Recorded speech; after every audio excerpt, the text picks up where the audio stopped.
You can think about it this way. Our body uses everything it takes in to try to create energy. Some things are easy to use and others actually make it harder for your body to use the resources it has available. Hey, it's Dr. Gayla. I'm a licensed acupuncturist, naturopath, and author of What's Your Kryptonite? If you're new here, I share practical tips and advice to make prioritizing your well-being easy. Maybe you've been through a stressful period, you know you're not eating healthy, or you're just feeling like your metabolism has slowed down as you've gotten older. Whatever the case may be, we're going to talk about some ways to fix metabolism damage and get your body back on track. So let's start by talking about what metabolism damage actually is. Essentially, it's when your body's ability to burn calories and process nutrients is impaired. This can lead to weight gain, sluggishness, and many other symptoms. The good news is there are ways to reverse it. But first, it can be helpful to understand how the human metabolic process works. It might sound complicated, but it's actually just the way our bodies break down the food we eat and turn it into energy. As you can see, our body also uses the air we breathe and water we consume, sometimes in our food, in the process of creating energy. You can think about it this way. Our body uses everything it takes in to try to create energy. Some things are easy to use and others actually make it harder for your body to use the resources it has available. Toxins are often the obstacles that your metabolic energy system has to find a way to deal with. Since the normal process doesn't work with these substances, it wasn't designed to handle.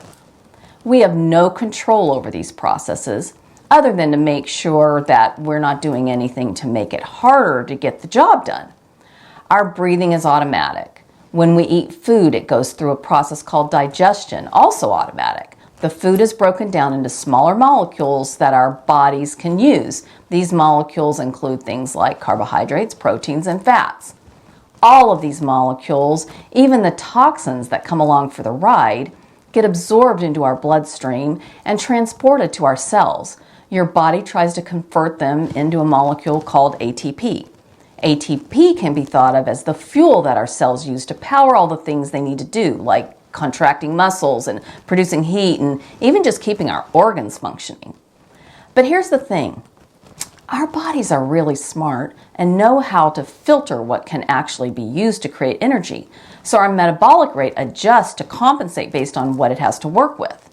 There are a few things that can affect our metabolic rate that tend to compound the problem. For example, age, genetics, environment, and certainly toxins all play a role. Our diet and exercise habits are other contributing factors. Most people think that the biggest factor that damages metabolism is a poor diet. That can certainly be true. If you've been eating a lot of processed foods, sugary snacks, and other junk, your body may have become resistant to insulin, which is the hormone that regulates your blood sugar levels. This can lead to weight gain and other health problems. So the first step in fixing metabolism damage is to start eating a healthy diet.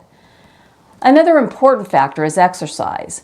If you've been sedentary for a long time, your body may have lost some of its ability to burn calories efficiently. But the good news there is just going for a brisk walk or doing some light weightlifting can help boost your metabolism and get your body back on track.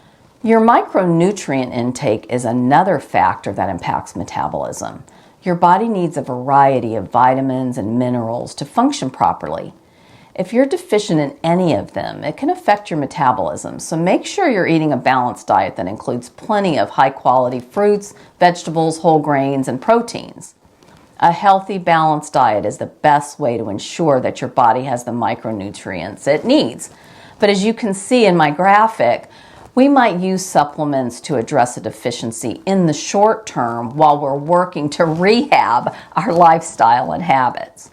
Finally, it's important to get enough sleep. Your body needs rest to repair itself, and if you're not getting enough sleep, it can affect your metabolism as well. So make sure you're getting at least 7 to 8 hours of sound sleep each night.